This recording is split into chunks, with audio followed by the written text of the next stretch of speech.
نحمده ونصلي على رسوله الكريم اما بعد فاعوذ باللہ من الشیطان الرجیم بسم اللہ الرحمن الرحیم۔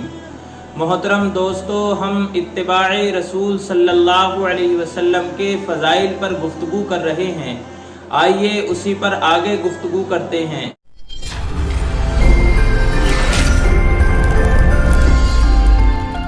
دوستو، اتباع رسول صلی اللہ علیہ وسلم بھی صراط مستقیم یعنی سیدھا راستہ ہے۔ حضرت عبداللہ بن مسعود رضی اللہ تعالی عنہ سے روایت ہے کہ رسول اکرم صلی اللہ علیہ وسلم نے ایک لکیر کھینچی اور فرمایا کہ یہ تو اللہ کا راستہ ہے۔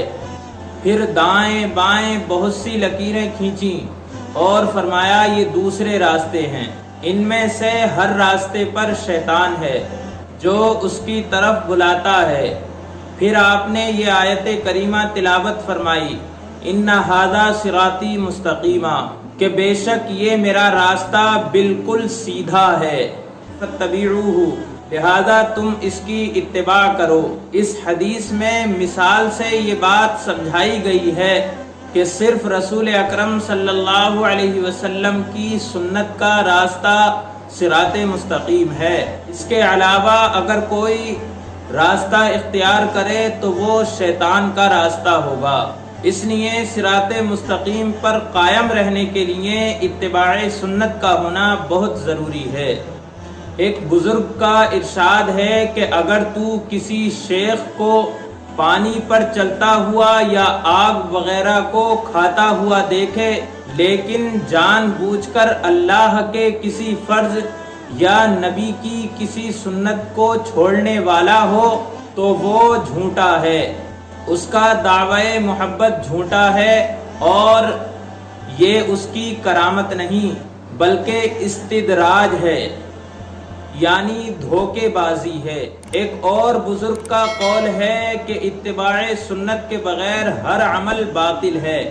شریعت اسلام فرمان نبوی صلی اللہ علیہ وسلم ہے۔ فرمان نبوی صلی اللہ علیہ وسلم ہے کہ جس نے میری سنت کو ضائع کیا اس پر میری شفاعت واجب نہیں ہے۔ ایک اور بزرگ کا قول ہے کہ حب خدا کی نشانی حب قرآن ہے اور حب قرآن کی نشانی حب نبی ہے، اور حب نبی کی نشانی نبی صلی اللہ علیہ وسلم کی سنت سے محبت ہے، اور حب سنت کی نشانی آخرت کی محبت ہے۔ آخرت کی محبت دنیا سے بغض کا نام ہے، اور دنیا سے بغض کی نشانی معمولی مال دنیا پر راضی ہونا ہے اور آخرت کے لیے دنیا کو خرچ کرنا ہے۔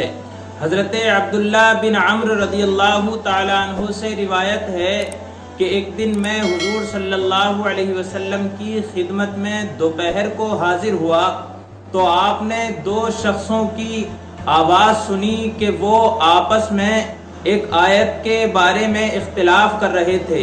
حضور صلی اللہ علیہ وسلم تشریف لائے اور آپ کے چہرے مبارک سے غصہ ظاہر ہو رہا تھا۔ آپ نے فرمایا، تم سے پہلے لوگ کلام الہی میں اختلاف کرنے کی وجہ سے ہلاک ہوئے۔